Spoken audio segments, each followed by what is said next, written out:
दोस्तों मेरे चैनल में आपका स्वागत है। दोस्तों आज के इस वीडियो में मैं आप लोग को बताने वाला हूं कि यहाँ पर अगर आप अपने बिजनेस की शुरुआत करते हैं और यहाँ पर अगर आप अपना बिजनेस को शुरू करेंगे तो फिर यहाँ पर आपको जीएसटी नंबर का ज़रूरत पड़ सकता है। यहाँ पर कई बार आपका टर्नओवर जीएसटी के दायरे में नहीं आता है, फिर भी यहाँ पर अगर आप किसी कंपनी के साथ टाई अप होकर काम करते हैं तो फिर वे आपसे जीएसटी नंबर की मांग करते हैं, या फिर आपको अदर स्टेट से प्रोडक्ट मंगाना हो, माल मंगाना हो तो भी यहाँ पर जीएसटी नंबर का ज़रूरत पड़ता है। या फिर अगर आपको बैंक में फर्म के नाम से करेंट अकाउंट ओपन कराना हो तो कई बार बैंक भी आपसे जीएसटी नंबर की मांग करता है। तो मेरा कहने का मतलब यह है कि अगर आप अपने बिजनेस की शुरुआत कर रहे हैं और यहाँ पर अगर आपको जीएसटी नंबर लेना है तो कई लोगों का यह सवाल था कि यहाँ पर जो रेंट एग्रीमेंट बनता है वह किस तरीके से बनवाना चाहिए। क्या यहाँ पर जब जीएसटी नंबर लेना होगा तो जो रेंट एग्रीमेंट जीएसटी नंबर में ज़रूरत पड़ेगा, तो क्या यहाँ पर रेंट एग्रीमेंट में कुछ अलग चीज़ लिखवाना पड़ेगा या फिर नॉर्मल जैसा रेंट एग्रीमेंट बनता है वैसे ही रेंट एग्रीमेंट बनेगा। तो दोस्तों आज के इस वीडियो में इसी चीज़ को क्लियर करने वाला हूँ। दोस्तों यहाँ पर मैंने कई सारे वीडियो में बताया है कि जीएसटी नंबर लेने के लिए आपको किन किन डॉक्यूमेंट की ज़रूरत होती है। चलिए मैं आपको फिर से एक बार समरी में बता देता हूँ।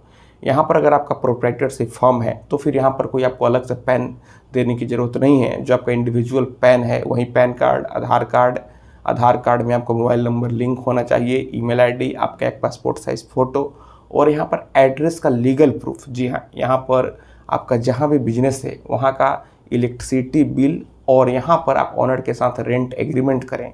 और यहाँ पर साथ में आपको एक और ऑनरशिप डॉक्यूमेंट देना होगा, जैसे कि लैंड का रिसिप्ट या फिर नगर निगम में आता है तो फिर म्यूनिसिपल का करंट टैक्स रिसिप्ट। तो यहाँ पर आपको इन सभी डॉक्यूमेंट को देना होता है। और कई बार यहाँ पर जो बिजली का कनेक्शन होता है, जो वहाँ का ऑनर होता है प्रॉपर्टी का, वह यहाँ पर कोई आपका रिश्तेदारी होता है, आपकी माँ हो सकती है, आपके पिताजी हो सकते हैं, आपके भाई साहब हो सकते हैं। तो फिर इस सूरत में आपको रेंट एग्रीमेंट नहीं बनाना है, लेकिन यहाँ पर आपको उनसे कंसेंट लेना होगा।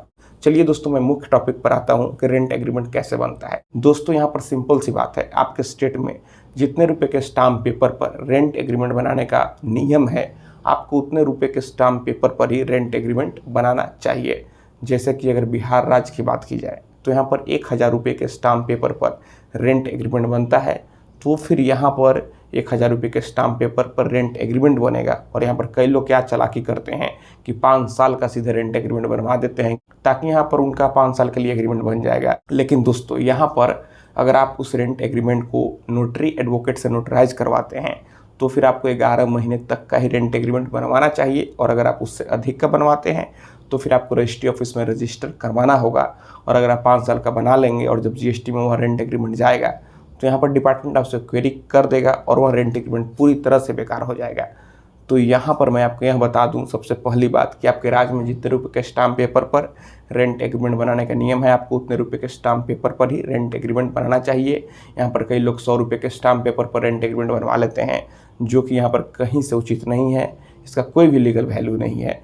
तो आपको 1000 रुपये के स्टाम्प पेपर पर रेंट एग्रीमेंट बनाना है।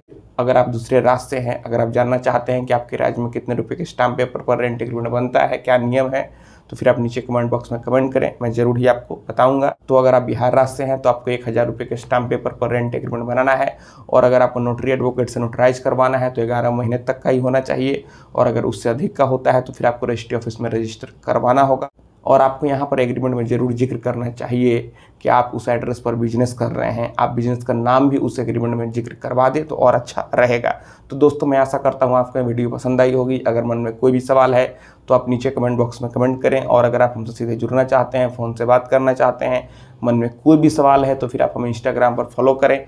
मेरा इंस्टाग्राम पर दोस्तों ही यूज़र नेम है Pritesh1584। आप हमें फॉलो करें, मैसेज करें।